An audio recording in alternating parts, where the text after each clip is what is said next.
So, closing thought. This course is called U.S. Healthcare Systems. And I showed you these two pictures back in the very first lecture. And I said, does the U.S. have a health system?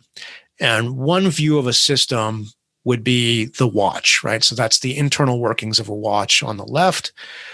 Another way to look at a system is an organic system.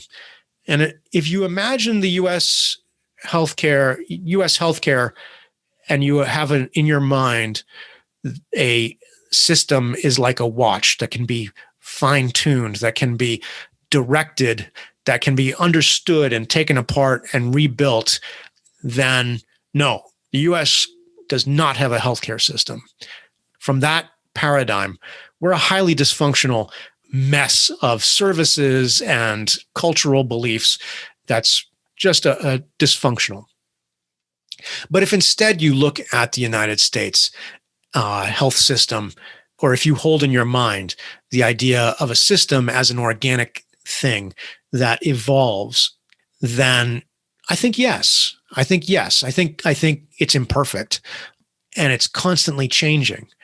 But I think if you think of the US healthcare system, which I do think we have, as something like a coral reef, that instead of being controlled and tooled and taken apart by smart people, if instead you can think of it as a system that has to be nurtured and cared for and protected and not forced, then I think that you can see, just how remarkable it is. Not perfect. It doesn't accomplish everything that we'd like it to, but it's a remarkable, remarkable system.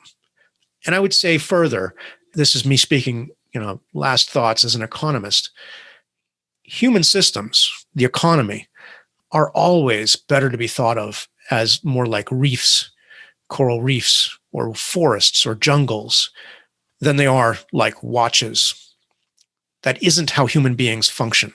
You can't force a human being to become something that he or she doesn't want to become. You can't force a society as a result to become a thing that it doesn't want to become.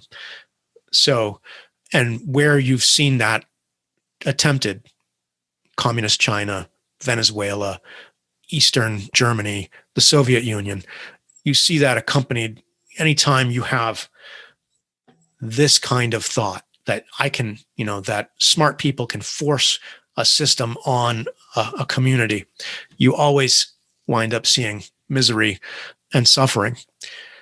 Instead, I think the right approach to human systems and to working with human beings is to treat them with dignity and respect, and to remember that they are organic beings, and good policy, good government, which I've talked a lot about, right? I do believe there's an important role for government, even though I've bashed a lot.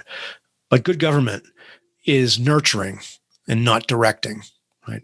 It is caring and protective, but doesn't try to use force.